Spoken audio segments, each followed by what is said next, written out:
Bonjour à tous, j'espère que vous allez bien. Alors je vais faire cette petite intro pour donner un peu de contexte par rapport à cette nouvelle vidéo.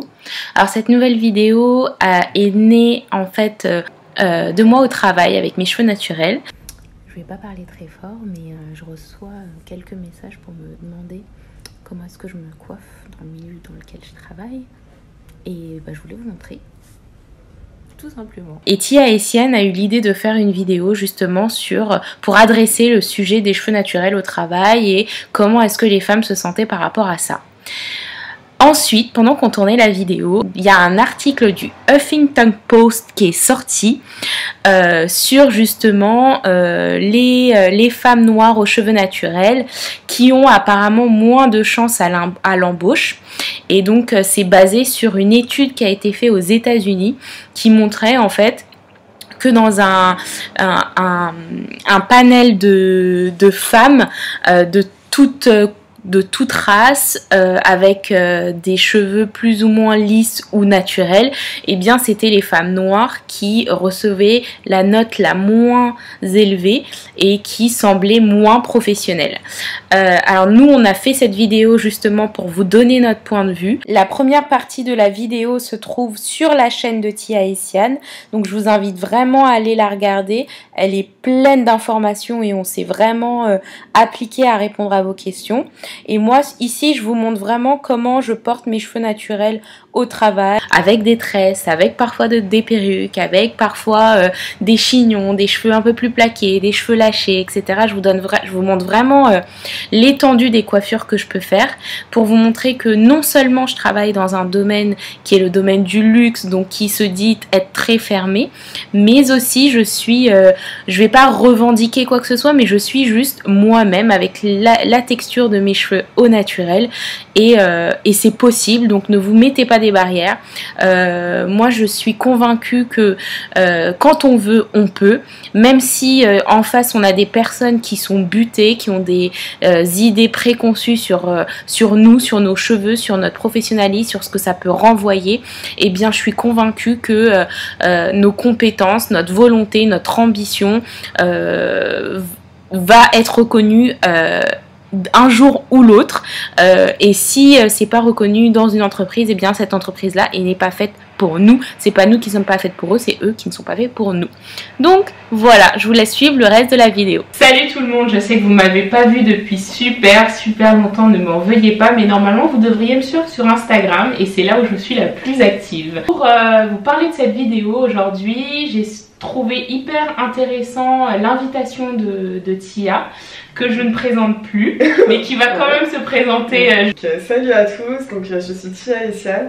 J'ai une chaîne YouTube depuis à peu près 6 ans qui est dédiée à l'entretien des cheveux naturels et aussi à notre image en tant que femme noire, à l'amour de soi, à l'estime de soi. Pour me présenter rapidement, donc Milka, j'ai une chaîne YouTube que je n'alimente plus forcément, mais peut-être un jour. C'est dommage, hein, ça peut être le déclencheur aujourd'hui. Donc la chaîne c'est Milka les Curls.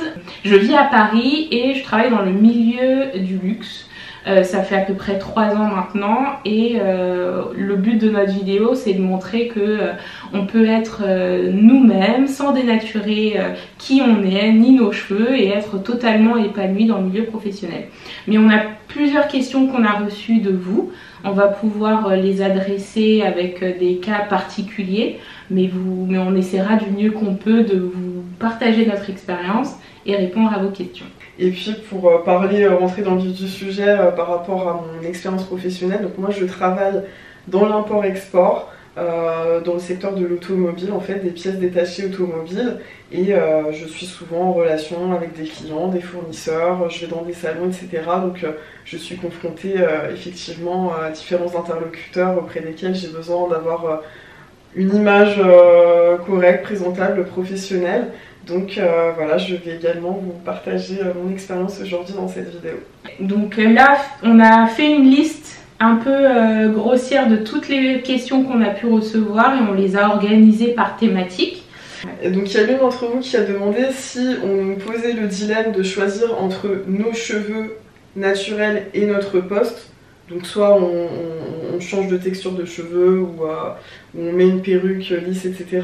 Ou soit on rate, on perd ce poste. Qu'est-ce qu'on choisit en fait? Donc déjà, je trouve ça bizarre qu'on nous mette devant un tel dilemme, parce que je viens postuler avec des compétences professionnelles, on n'est pas mannequin cheveux, tu vois. Donc on va dire que c'est une situation fictive. Imaginaire, pour imaginer un extrême pour voir ce qu'on choisirait, mais que normalement on devrait pas être confronté à cette situation. Normalement, c'est interdit parce que ça fait partie de la discrimination. Donc c'est interdit, et puis il le ferait pas de manière aussi frontale, j'espère.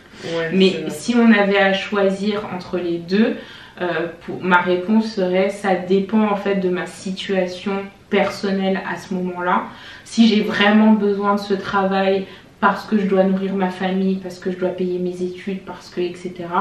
Moi j'ai une phrase que j'adore dire, c'est que je choisis mes batailles. Je vais pas choisir de me battre pour mes cheveux alors que je dois me battre pour survivre. Donc clairement, je choisirai le travail dans ce cas-là.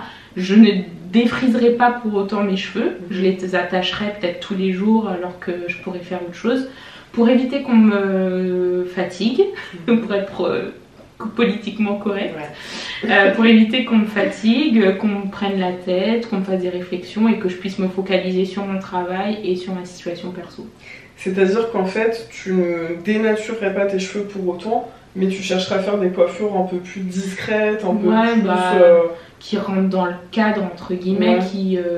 j'ai envie de dire, tu vois, t'as du gel, t'as une brosse, t'as un élastique.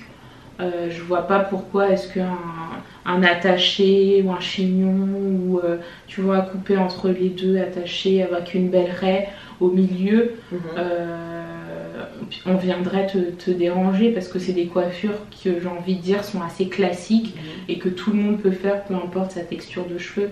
Tout à fait. Donc, et si vraiment ça va trop loin et que je sens que vraiment on me persécute par rapport à mes cheveux, mais comme je le répète, c'est une situation vraiment imaginaire, mais ne nions pas non plus la potentielle discrimination envers notre texture de cheveux. Et comme tu disais, faut choisir ses batailles selon sa situation personnelle. Mais là, selon la mienne, où j'ai pas encore de famille, je peux me permettre en fait de faire certains choix. Et vous aussi, si vous êtes assez jeune, que vous êtes en train de vous construire, etc., moi, j'hésiterai pas à postuler ailleurs, jusqu'à trouver en parallèle, voilà, tu gardes ça en bout de secours et puis tu postules ailleurs pour trouver une entreprise beaucoup plus bienveillante et épanouissante que celle-ci, parce que sur le long terme, c'est quelque chose qui peut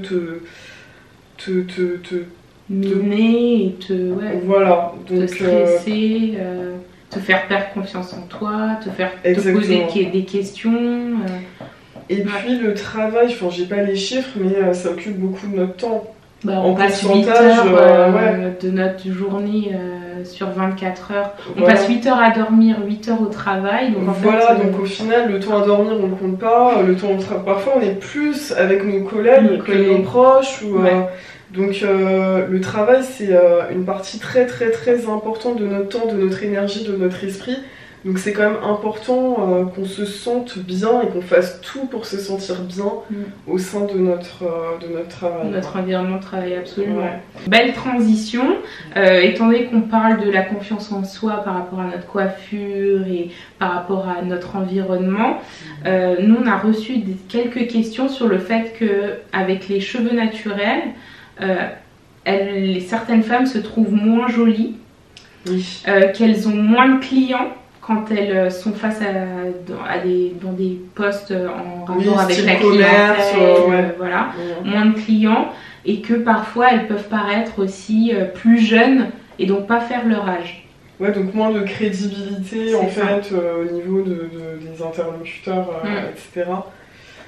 Donc moi j'ai ma théorie là-dessus, en tout cas sur la partie faire jeune.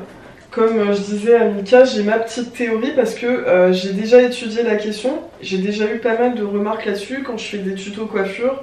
On me dit ouais c'est bien, mais moi voilà, j'ai 50 ans, je me vois pas faire tes chignons ou tes petites tresses ou tes petites vanilles, ça fait hyper jeune, je me retrouve pas là-dedans, j'ai besoin d'une coiffure qui fait femme. Et ce que je pense, mon analyse personnelle, c'est qu'en fait, ça vient de notre éducation. Parce que quand on était petite, on était obligé de garder nos cheveux naturels. On n'avait pas le droit de se défriser les cheveux quand on était enfant, les perruques non plus. Et c'est vraiment selon les parents, mais au moment de l'adolescence ou alors vers les 18 ans, qu'on a le droit de mettre ses artifices ou de se défriser les cheveux. Donc du coup, quand on revient à notre texture naturelle et à des coiffures simples sur notre texture naturelle, en fait ça nous renvoie à notre enfance inconsciemment, à l'époque où on n'avait pas le droit de mettre tous ces artifices en fait. Donc je pense que c'est pour ça que beaucoup donnent une connotation de petite fille aux cheveux naturels et aux coiffures comme celle-ci. Et que le lisse est associé à la femme parce qu'il y a le côté je deviens une femme, parce que dans la vidéo précédente quand je la préparais, il y avait des petits mots qui disaient voilà que ça faisait gamine, ou même comme je dis j'ai reçu des commentaires, et devenir femme, être libre, avoir les moyens financiers aussi, c'est aussi se lisser. Donc moi c'est comme ça que je l'interprète en fait, c'est l'éducation. Je pense que ça joue effectivement parce que toutes les coiffures qu'on arrive à faire, on va tout de suite associer ça à des coiffures d'enfants. Les vanilles, les petits chignons, les pompons, les choses comme ça, on va tout de suite l'associer à des coiffures que l'on fait à nos petites sœurs, à nos cousines ou à nous-mêmes quand on était enfants. Mais là où moi, par exemple, je me retrouve sur la partie je fais plus jeune, je le ressens surtout parce que les autres me perçoivent plus jeune, parce que j'ai un visage de bébé naturellement. Quand je fais des tresses, je parais 5 ans plus jeune. Pour la petite anecdote, et ça me fait pas rire, pour la petite anecdote, quand je prenais l'avion et j'avais tressé mes cheveux, on m'a demandé si je voyageais avec mes parents. Non. Je te jure. Non mais c'est à ce point-là. Ah ouais, vraiment, parce que je suis pas très grande. Là t'as perdu bien 10 ans. 10 ans, ouais. Là ça va, j'ai mis un peu de rouge à lèvres et tout, mais bon, quand je voyage, j'y vais en jogging, chaussures plates, maîtresse, pas forcément de maquillage parce que c'est pas nature, très nature. Je parais très très jeune, et parce que je suis à un poste assez important aujourd'hui, je suis obligée en fait de renvoyer une image de pas de quelqu'un jeune, parce que sinon on me prend pour la stagiaire, et c'est très difficile de me faire respecter, entre guillemets, cette crédibilité, et d'avoir cette crédibilité, de donner des directives, parce que je suis un poste de manager quoi. Donc c'est pas que dans l'inconscient. Ouais, tu penses que c'est réel? C'est réel. De mon côté en tout cas, c'est réel. Et donc tu constates que quand tu mets du lisse, là par exemple, si je lâche mes cheveux parce que j'ai fait un afro un peu plus détendu et que je lâche mes cheveux, là je fais plus mon âge. Alors que ça reste mes cheveux naturels, etc. Je fais plus mon âge. Après, j'aime jouer aussi avec mes cheveux. Je me limite pas à que mes cheveux naturels. Parfois, je mets des perruques qui sont simili cheveux crépus, mais un peu plus détendus, avec plus de longueur. Et là, pareil aussi, je fais mon âge. C'est le côté lâché, tu penses? Je pense que c'est le côté lâché. Alors que quand on attache, tu penses que c'est une connotation plus petite? Connotation pas forcément, mais en tout cas ça fait plus jeune. D'accord. Même je pense que peu importe qui se fait des tresses par exemple, je pense que ça rajeunit un peu. Dites-nous en commentaire si vous l'avez, ce que vous pensez de ça. Est-ce que quand vous faites des tresses, vous paraissez plus jeune? Comment est-ce que vous vous percevez par exemple avec vos cheveux naturels? Ça serait intéressant de voir si il y a d'autres personnes qui ressentent la même chose. Ouais, qui se sont posé cette question aussi, parce que c'est vrai que là, on m'a beaucoup dit, donc c'est intéressant d'avoir votre avis. Il nous reste 2 petites questions, et puis ensuite on peut terminer la vidéo. Le milieu professionnel en Afrique. Parce que là, du coup, on parle beaucoup de comment ça se passe en Europe, en France. Moi, par exemple, je peux vous donner l'expérience du Canada. Ça se passait très bien, j'ai pas eu de réflexion. Vraiment. Parce que tu as travaillé combien d'années au 6 Canada? ans. Ouais, 6 ans quand même. 6 ans au Canada, donc vraiment il n'y a pas de problème. C'était assez libre et il n'y a pas de réflexion. Plus qu'en France, tu trouves, ou équivalent? Je trouve que c'est un peu plus démocratisé là-bas. Par exemple, quand je suis arrivée, j'étais assez étonnée parce que la personne qui m'a reçue à la banque, c'était un monsieur mais avec des locks jusqu'aux fesses. Ah ouais, ça on verrait jamais. Tu vois, et avec des tatouages et tout, il était hyper pro. Mais voilà, enfin quand je suis arrivée de débarquer de France, j'étais là. Le mec, il travaille à la banque avec des locks et des tatouages. Genre, waouh, quoi, super. Mais c'est vrai que je pense que petit à petit, ça arrive aussi en France, mais c'est encore tendu, tu vois. Donc, on peut parler voilà, de notre expérience vis-à-vis du monde professionnel et des cheveux naturels au Canada et en Europe. Mais en Afrique, c'est vrai que... Toi, t'as grandi en France, t'as pas travaillé là-bas? J'ai travaillé en stage de temps en temps, pendant 6 mois par exemple au Sénégal. Ah ouais, c'est intéressant quand même. Et moi j'avais une très très bonne amie qui était loxée à ce moment-là. Et quand elle a vraiment commencé à travailler dans le milieu professionnel, elle a dû couper ses locks. Ouais. Donc voilà. Mais par contre, on s'y connaît pas trop. Ouais, en fait, on préfère ne pas parler d'un sujet qu'on ne maîtrise pas et qu'on n'a pas expérimenté. Ouais. Parce que ça peut être maladroit ou mal perçu. Mais n'hésitez pas à nous dire en commentaire, parce que toi, tu avais le cas dans tes commentaires. En fait, on a toutes ces questions viennent d'Instagram, on vous a demandé un petit peu. Et tu avais une femme qui disait qu'elle avait des locks, qu'elle travaillait à Dakar, dans le milieu, je crois, de la banque ou quelque chose comme ça. Et que, bon, pour l'instant, elle y était, ça se passait bien, mais c'était un petit peu tendu. Et n'hésitez pas à nous dire en commentaire comment ça se passe, autant avec les cheveux naturels en général qu'avec les locks si vous en avez. Parce qu'on peut pas vous dire allez-y, foncez, alors qu'on ne sait pas comment ça se passe en fait le marché du travail au Sénégal. Donc n'hésitez pas à nous partager ça en commentaire. Ouais, et nous dire comment ça se passe finalement et quelle est la perception des cheveux naturels en Afrique. Parce qu'au final on a envie de se dire mais c'est le berceau. Tu vois, de puis tout ce qu'on est. Ça peut paraître être un comble qu'en fait, en Afrique même, on te dise de dénaturer les cheveux pour réussir dans le milieu professionnel, alors qu'effectivement, on est dans le berceau en fait. Donc dites-nous comment ça se passe, on est hyper curieuse de savoir... d'en savoir plus là-dessus. Après on sait que dans la société il y a plein de femmes naturelles qu'on connaît, qu'on voit sur les réseaux, je pense à Abba, Agnès, Agnès, etc. Mais vraiment dans le milieu professionnel, comment ça se passe quoi. Alors il y a 2 questions qu'on va faire en une et qui se rejoignent plus ou moins.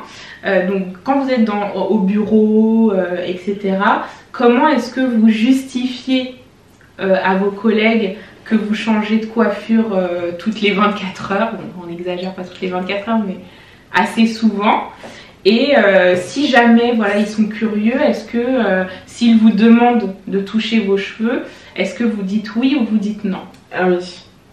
Ouais, donc la relation qu'on a avec les collègues, comment on la gère et tout. Donc moi, je dirais que c'est vraiment selon la personnalité de chacun, encore une fois, selon les affinités avec le collègue en question qui nous pose ces questions.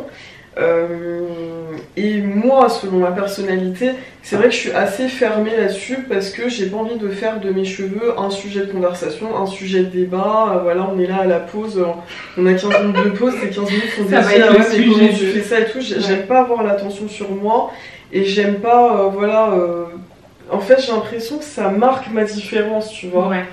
Ça me met mal à l'aise en fait, tu vois. Donc je conçois que c'est pas forcément méchant ou mal intentionné, mais c'est vrai que je ferme tout de suite cette porte-là parce que je préfère qu'on ait des sujets de conversation un peu lambda, un peu small talk, banal.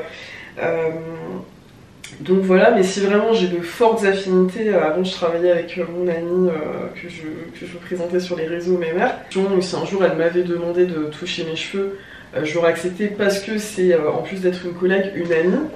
Mais autrement, c'est vrai que je suis fermée là-dessus, donc je dis gentiment que non, ou voilà, je détourne la conversation. Voilà, je me ferme, mais c'est juste ma personnalité, quoi. Et toi? Alors, moi je suis plus, on va dire, ouverte. Si tu vois, si on veut comparer vraiment. Et ça dépend, encore une fois, de comment c'est présenté, comment c'est dit. etc.